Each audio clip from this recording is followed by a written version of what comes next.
इस अध्याय में व्यायाम को लेकर, एक्सरसाइज को लेकर बहुत सारी ज्ञातव्य विषय वस्तु है। व्यायाम से शरीर और मन तंदुरुस्त रहते हैं। कैसे व्यायाम करें, कितना व्यायाम करें, व्यायाम किसको कहा जाता है, व्यायाम कब करें, व्यायाम के फायदे क्या हैं, ये सब चीज़ें इस अध्याय में बताई गई हैं और ये हमारे जीवन का, हमारी दिनचर्या का एक प्रमुख हिस्सा है। इसके बारे में हमें जानकारी होना आवश्यक है। षष्ठो अध्याय प्रथम सुभाषित। तुलभ्रम गुणाकर्ष धनुराकर्षणादि आयामो विविधो अंगानाम व्यायाम इति कीर्तित है।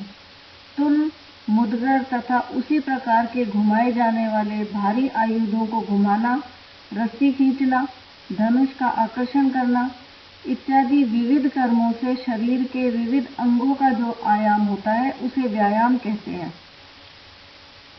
व्यायाम शब्द में आयाम छुपा हुआ है। ऐसे कर्म जिनसे शरीर के विभिन्न अंगों में आयाम उत्पन्न हो, वो आयाम ही व्यायाम कहलाता है। चाहे वो साइकिलिंग हो, चाहे वो डंबल का हो, चाहे वो वेटलिफ्टिंग हो, चाहे वो जॉगिंग हो, चाहे वो आसन प्राणायाम हो, ये सब वो विषय हैं जो विभिन्न अंगों को आयाम देते हैं और इस विभिन्न अंगों के आयाम देने का नाम ही व्यायाम। षष्ठो अध्याय द्वितीय सुभाषित। शरीरायास जनकम कर्म व्यायाम संगीतम। शरीर में आयास उत्पन्न करने वाले कर्म व्यायाम कहलाते हैं। व्यायाम की ये दूसरी परिभाषा है।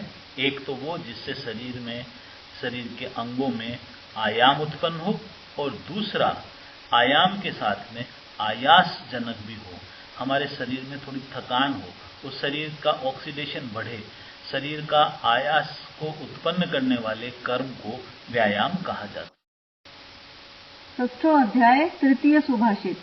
व्यायाम है स्थैर्य कराणाम। व्यायाम शरीर स्थैर्य करने वालों में सर्वश्रेष्ठ है। यहाँ आचार्य चरक ने जब अग्रेय बताए तो शरीर को स्थिर रखने वाला, वय को स्थिर रखने वाला, स्वास्थ्य को स्थिर रखने वाला जितने भी उपाय हैं उनमें सर्वश्रेष्ठ कौन है, तो वहां बात आई कि व्यायाम शरीर को स्थिर रखने में, आयु को स्थिर रखने में श्रेष्ठ है। व्यायाम करने के बहुत सारे फायदे हैं। उन फायदों को अगर हम देखना चाहें तो कुछ ऐसे हैं जो केमिकली या हमारी बॉडी के हार्मोन्स को या ब्लड शुगर को, इनको सबको रेगुलेट करते हैं। और कुछ ऐसे व्यायामों से जो मुख्य फायदा होता है वो muscular, connective tissue, blood capillaries, इनमें बहुत अच्छा इसका प्रभाव होता है। ब्लड सर्कुलेशन बढ़ता है और हमें बहुत सारी बीमारियों की रिस्क कम हो जाती है। जिस तरह से हार्ट का और कुछ कैंसर्स के बारे में भी ऐसी चीजें आई हैं और व्यायाम से आदमी लॉन्ग लाइफ होता है, दीर्घ जीवन उसका होता है। इसके साथ में मेंटल हेल्थ, स्लीप, इस तरह की बहुत सारी चीजें हैं। और सबसे बड़ा जो इसका फायदा होता है वो ओवरऑल फिटनेस आपकी बनती है। हमारी मसल्स जो हैं उनका इंड्यूरेशन बढ़ता है, कार्डियो रेस्पिरेटरी इंड्यूरेशन बढ़ता है। ये सारे लक्षण, ये सारे फायदे एक अकेले व्यायाम से मिलते हैं। और बॉडी का जो कंपोजिशन है, हमारा जो शरीर है वो फैट फ्री वेट वाला बन जाता है, मसल्स अच्छी हो जाती हैं। ऐसा व्यायाम करने से होता है। षष्ठो अध्याय चतुर्थ सुभाषित। शनैरर्थ शनै पंथा शनै पर्वतम आरुहेत शनैर्विद्या च धर्मश्च व्यायामश्च शनै शनै। धीरे धीरे धन का उपभोग लेना चाहिए, धीरे धीरे मार्ग गमन करना चाहिए, धीरे धीरे पहाड़ों पर चढ़ना चाहिए, धीरे धीरे विद्या और धर्म का साधन करना चाहिए और धीरे धीरे ही व्यायाम करना चाहिए।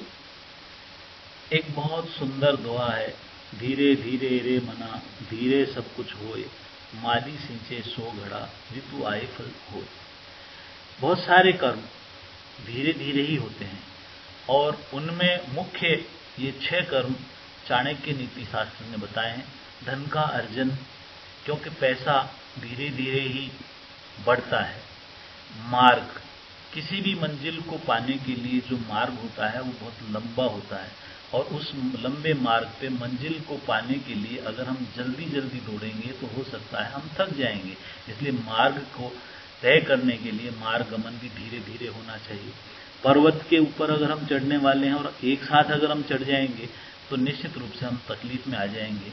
विद्या का अर्जन भी, अगर एक बच्चे को फर्स्ट ईयर से, पहली कक्षा से लेके और जब वो फाइनल ईयर किसी भी प्रोफेशनल कोर्स का करता है तब तक उसको कितना पढ़ना पड़ता है, अगर उन सारी किताबों का नाम उसको पहले दिन बता दिया जाए तो वो बहुत परेशान हो जाएगा, जबकि वो धीरे धीरे धीरे धीरे ज्ञान को प्राप्त करता है। इसलिए विद्या का अर्जन भी धीरे धीरे होना चाहिए। ऐसे ही धर्म का अर्जन भी, हम रोजाना कुछ कुछ पुण्य करते जाएंगे, रोजाना अपने कर्तव्यों का निर्वहन करते जाएंगे तो धीरे धीरे हमारा धर्म की लेवल बढ़ जाएगी। और यहाँ चूंकि व्यायाम के परिप्रेक्ष्य में हम बात करने वाले हैं तो व्यायाम भी धीरे धीरे किया जाना चाहिए। हमारा शरीर में आयास उत्पन्न करने में अगर अनायास हमने अधिक आयास उत्पन्न कर दिया तो वो नुकसान ज्यादा करता है, फायदा उससे होता नहीं। वैसे कहा भी है कि शरीर में जितना बल है, हमारी जितनी ताकत है, वो ताकत देश काल और वय बल आदि सब चीजों को देखकर निर्धारित किया जाता है। तो आप में जितनी ताकत है, आप में जितना बल है, उसका आधा ही व्यायाम किया जाना चाहिए। और आधा हो गया है ये कैसे पता लगे, तो उसका स्थिति यह है कि हमारे श्वास की हल्की सी वृद्धि हो जाए, शरीर में लघुता आ जाए, थोड़ा पसीना आ जाए, ये सब चीजें बल के अर्ध का लक्षण है। इसलिए हमें व्यायाम भी धीरे धीरे बढ़ाना चाहिए।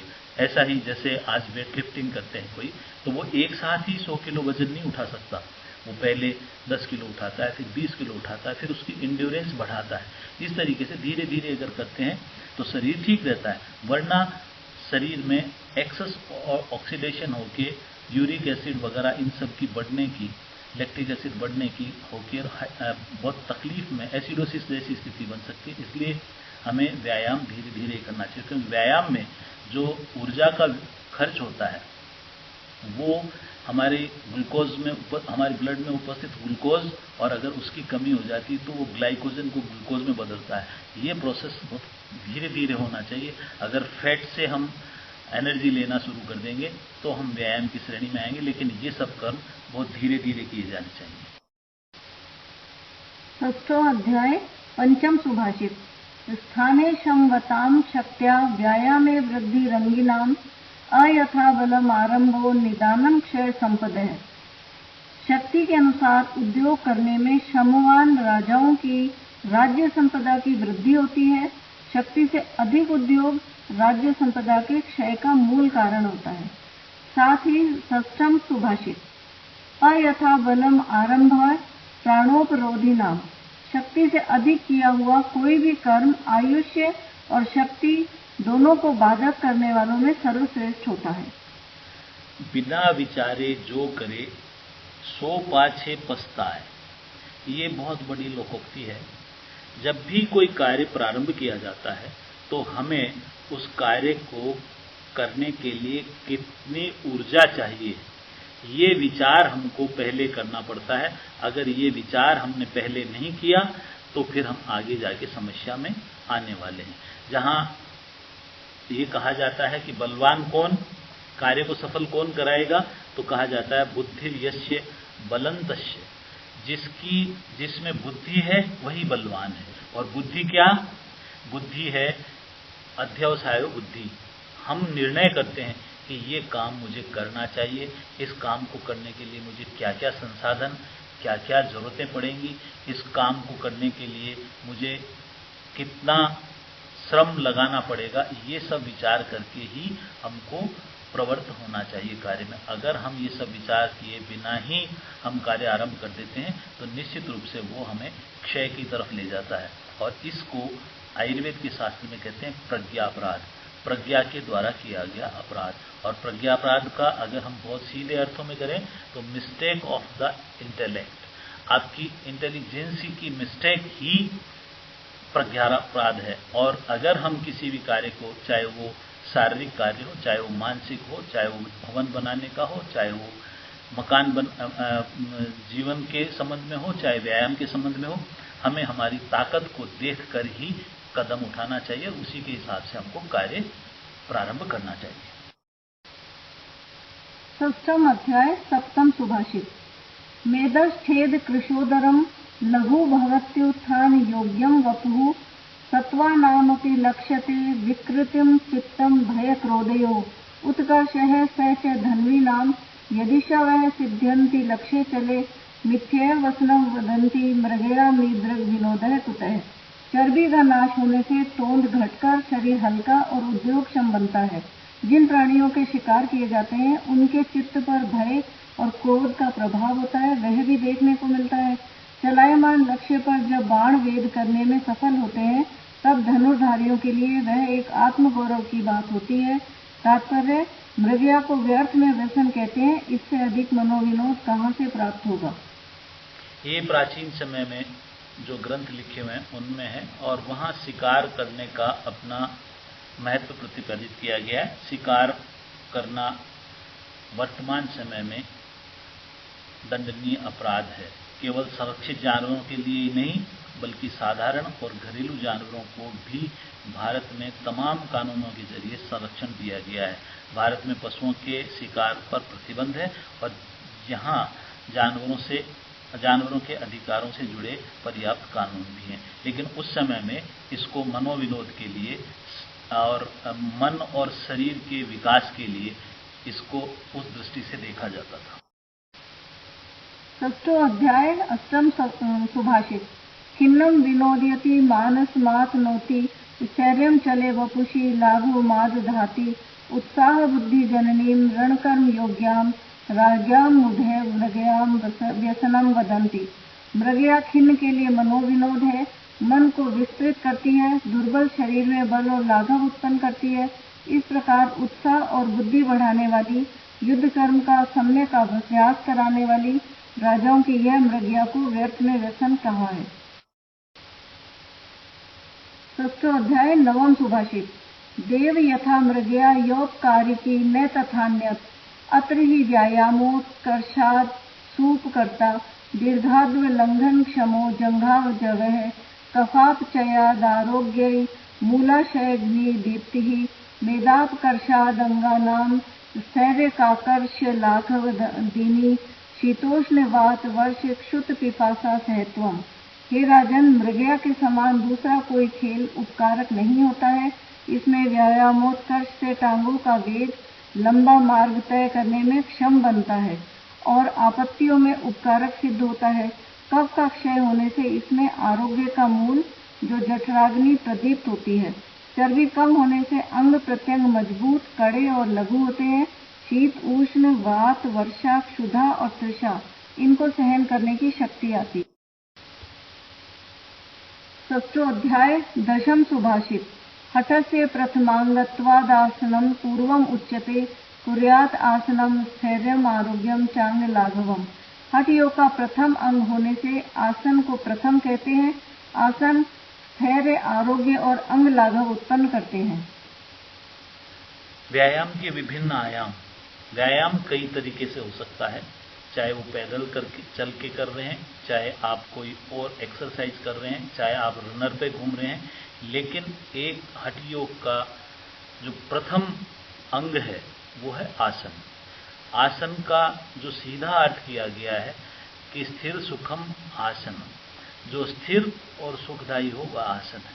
आसन विभिन्न अंगों के अनुसार, वैसे 84 लाख योनियों के हिसाब से 84 लाख आसन हो सकते हैं, लेकिन हर आसन की खासियत होती है। आसन की एक वैशिष्ट्य यह है कि हर एक अंग को आयाम देने के लिए उसको किया जाता है। प्रत्येक अंगों को प्रभावित करने के लिए विभिन्न विभिन्न आसन हैं। उन आसनों से उन अंगों की रक्त प्रणाली सुदृढ़ होती है, वहाँ का नर्वस सिस्टम एक्टिवेट होता है और उन सब के कारण बहुत सारे आसन इस तरह के होते हैं जो एंडोक्राइन्स के ऊपर इफेक्ट करते हैं, मन के ऊपर इफेक्ट करते हैं, इंद्रियों को निर्मल करते हैं। इस तरह से अगर हम देखें कि किसी एक अंग में किसी एक पोजीशन में, किसी एक आसन पे लंबे समय तक अगर हम बैठ के अभ्यास करते हैं तो उससे संबंधित अंगों को फायदा होता है।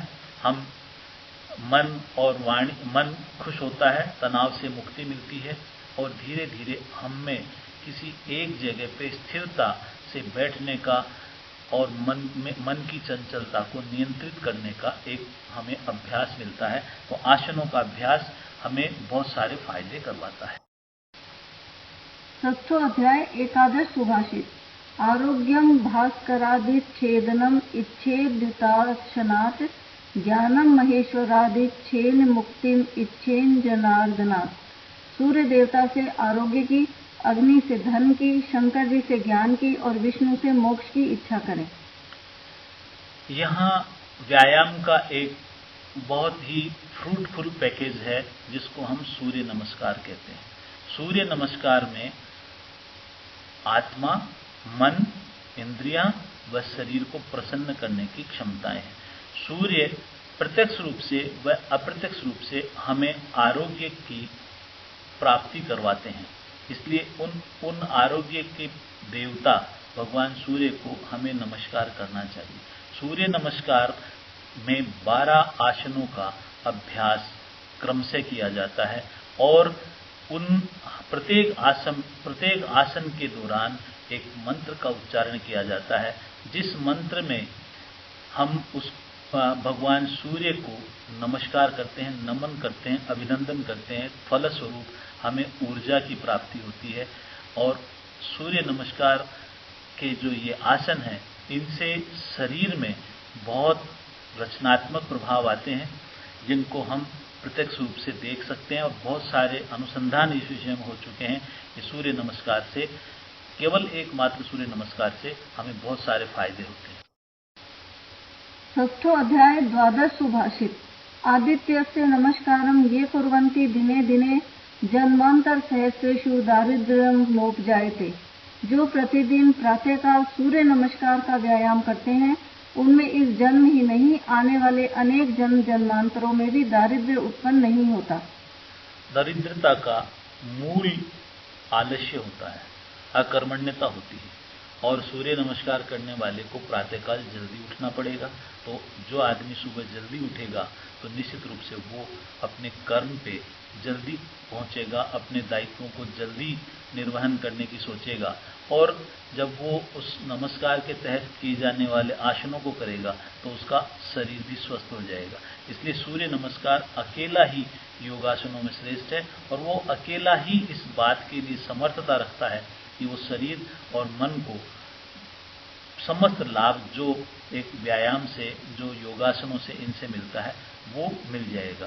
देखा जाए तो सूर्य नमस्कार के मोटे मोटे फायदों में यह है कि ये मोटापे को कम करता है, रीढ़ की हड्डी के विकारों में इसका बहुत प्रभाव है, जोड़ों का दर्द, आमाशय, लीवर, किडनी, इनकी बीमारियों में आंतों को मजबूत करता है, कब्ज को दूर करता है, अर्श वगैरह को दूर होती हैं, मानसिक शांति मिलती है, बुद्धि का विकास होता है, मांसपेशियों का दर्द दूर होता है, ऊर्जा मिलती है और शरीर रोगमुक्त होता है। जब शरीर रोगमुक्त होगा और हम जल्दी जगेंगे तो निसंदेह हम अपने कर्म को, हमारे व्यवसाय को, हमारे व्यापार को, हमारे दायित्वों को बखूबी निभाएंगे और जब कोई भी व्यक्ति जब अपने व्यवसाय के दायित्वों का बखूबी निर्वहन करेगा तो फिर दरिद्रता उसकी स्वतः ही दूर होने वाली है, इसमें संदेह नहीं है। 6वां अध्याय त्रयोदश सुभाषित। परिश्रमो मिताहारो भूगतावस्मि सुतौ तावनादृत्य नैवाहम वैद्यमन्यम समाश्रय। परिश्रम और मिताहार ये दोनों इहलोक के अश्विनी कुमार हैं, इनका अनादर करके मैं दूसरे किसी वैद्य का आश्रय ना करूंगा। देवताओं के भिषक 2 हुआ करते थे, अश्विनों, वो दोनों देवताओं के रोगों को दूर करके उनको अमरत्व प्रदान करते थे। अगर इस धरती के ऊपर हम विचार करें तो 2 ऐसे अश्विनी के समान कर्तव्य हैं जो हमें हमेशा रोग मुक्त रखने में मदद करते हैं, और जब हम रोग मुक्त रहेंगे तो किसी वैद्य का आश्रय लेने की आवश्यकता नहीं है। ये दो हैं, पहला है परिश्रम, दूसरा है मित आहार। परिश्रम की जहां तक हम बात करें, भारतीय संस्कृति में कुछ भी प्राप्ति करने के लिए दो पक्ष रखे जाते हैं, एक दैव और एक पुरुषार्थ। एक वो चीजें जो पूर्व जन्म में हमारे कर्म के कारण हमको प्राप्त होती है, वो भाग्य के रूप में हमें इस जन्म में मिलती है, और दूसरा हम इस जन्म में जो प्राप्त करते हैं वो पुरुषार्थ के जरिए करते हैं। इस पुरुषार्थ को ही हम परिश्रम की श्रेणी में रखते हैं। परिश्रम वो चीज है जो व्यक्ति के तकदीर को बदल सकता है और उससे वो सब कुछ पा सकता है जिसको उसकी पाने की तमन्ना है। इसलिए अगर कहें कि परिश्रम सफलता की कुंजी है तो अतिशयोक्ति नहीं होगी। यहां हम मिताहार की बात करेंगे। मिताहार मतलब जितना शरीर को जरूरत है, क्योंकि हमारे यहाँ दो तरह की व्याधियां होती हैं, एक अपतर्पणजन्य, एक संतर्पणजन्य, और अब आजकल जो समय आ रहा है उसमें संतर्पणजन्य व्याधियां ज्यादा हो रही हैं। इसलिए हमें हमारे खाने के ऊपर कंट्रोल करना चाहिए, और जो खाने पे कंट्रोल नहीं करता है वो निसंदेह बहुत सारी बीमारियों से घिर जाता है। अब ये आती है बात कि कितना खाएं, कब खाएं, मितासन किसको कहेंगे। आचार्य चरक बहुत स्पष्ट शब्दों में कहता है, मात्रा शीशात, मात्रा पूर्वक आहार करें। मात्रा क्या, कि जिससे हमें कोई तकलीफ न हो और यथा काल पे उसका पाचन हो जाए। सुबह खाया शाम को पच जाए, शाम को खाया सुबह पच जाए, वो आहार की मात्रा हमारी सही है। उम्र के अनुसार, आवश्यकता के अनुसार, देश के अनुसार, काल के अनुसार आहार की मात्रा अलग अलग हो सकती है। आहार मात्रा को निर्धारण करने के दो तीन पहलू और हैं। एक पहलू यह है कि आचार्य के द्वारा ये कहा गया कि हम हमारे आमाशय को 3 भागों में बांट लें। ऐसा माने कि हमारे आमाशय 3 भागों का है, उसमें एक भाग में हम ठोस आहार लें, एक भाग को हम द्रव आहार से भरें और एक भाग को हम खाली छोड़ दें। वो मात्रा हमारी सम्यक मात्रा है, उसका अनुसरण करना चाहिए। दूसरा, वहां मात्रा में या थोड़ा सा एक रिलैक्सेशन दिया कि अगर लघु द्रव्य हैं, हम हल्की चीज खा रहे हैं तो उसको थोड़ा ज्यादा भी खाया जा सकता है, लेकिन अगर भारी भोजन है तो उसको आधा ही खाना चाहिए। और अगर हम इस तरह से मात्रा पूर्वक आहार करेंगे तो हमें बल, वर्ण, सुख और आयु की प्राप्ति होगी। 6वां अध्याय चतुर्दश सुभाषित। चरण वै मधु विंदति चरण स्वादु उदुम्बरम, सूर्य से पश्य श्रेमाणम यो न तंद्रते चरण। परिश्रम करने पर मनुष्य मधु को, परिश्रम करने पर ही मधुर मधुर उदुम्बर फल को प्राप्त करता है। सूर्य के परिश्रम को देखो, जो सदैव चलने का परिश्रम करने पर भी थकावट नहीं करता। यहां परिश्रम के 3 उदाहरण प्रस्तुत किए गए हैं। पहला उदाहरण है मधु की प्राप्ति, शहद की प्राप्ति। आप विचार करिए कि आप 1 चम्मच शहद जो ले रहे हैं, या 1 चम्मच शहद अगर कोई आदमी लेता है, उसमें कितना परिश्रम होता है। हजारों की संख्या में मधुमक्खियां हजारों के संख्या में फूलों के ऊपर बैठकर करोड़ों मकरंद के कणों को एकत्रित करके अपने छत्ते में ले जाके प्रोसेस करती हैं, और उसको फिर हम ग्रहण करते हैं। और वो 1 चम्मच शहद अनंत परिश्रम की कथा कहता है। अगर हम इस बात को महसूस करें कि 1 चम्मच शहद खाने हम जो ले रहे हैं उसके पीछे कितना परिश्रम हुआ है, अगर ये हम सोचें तो निश्चित रूप से मानिए कि हम परिश्रम की कीमत समझते हैं। ऐसे ही फल की प्राप्ति, हम बहुत जल्दी से किसी भी फल को उठाते हैं और खा लेते हैं, लेकिन क्या हमने कभी ये विचार किया कि इस फल का जो पेड़ है, उस पेड़ को किस समय में, कितने वर्षों पहले किस व्यक्ति ने लगाया होगा बीज के रूप में, और फिर उसकी कितनी रक्षा की गई होगी, कितना उसको पानी दिया होगा, बरसात, सर्दी, गर्मी से उसको बचाया गया होगा।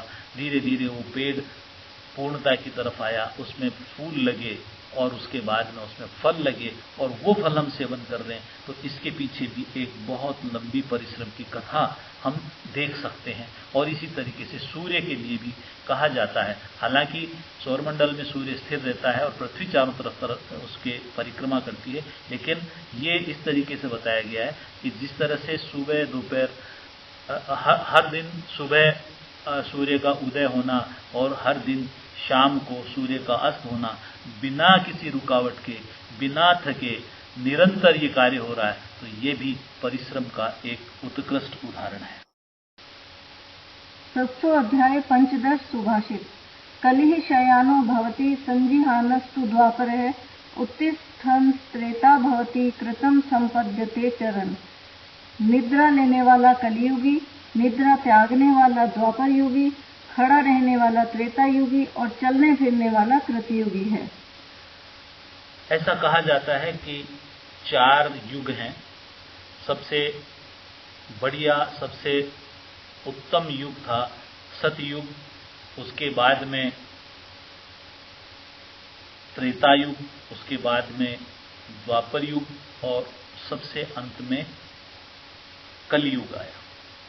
तो आज कोई सतयुग की बात करे तो हम समझते हैं कि पता नहीं कैसा उस समय में रहा होगा, लेकिन अगर हम हमारे जीवन में इन 4 युगों को देखना चाहें तो हम इसको बहुत अच्छी तरह से महसूस कर सकते हैं। और इसको ही यहाँ समझाने का ऐतरेय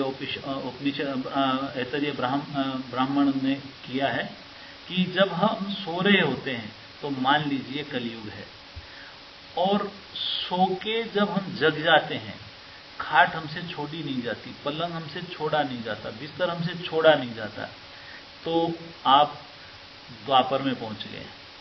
और जब आप अपना बिस्तर को छोड़ के खड़े हो गए हैं तो आप निश्चित मानिए कि आप त्रेता युग के व्यक्ति हो गए हैं। और जब आप अपने कर्म पथ पे, अपने कर्तव्य पथ पे, अपने जीवन के पथ पर अग्रसर हो चुके हैं, खड़े होकर चल दिए हैं, तो आप निश्चित मानिए कि आप सतयुग का अनुभव करेंगे। यहाँ ये 4 युगों के माध्यम से इस बात को बताया जा रहा है कि सोना, जगना, खड़े होना और चलना, यही कलयुग, द्वापर, त्रेता और सतयुग है। आइए वाग्भट के इस सुभाषित भिज्जाम साधु वृत्तानाम भद्रम आगमशालिनाम अभ्यस्त कर्मणाम भद्रम भद्रम भद्राविलासिन के साथ इस अध्याय का समापन करते हैं। धन्यवाद। जय हिंद, जय भारत, जय आयुर्वेद, जय धन्वंतरि।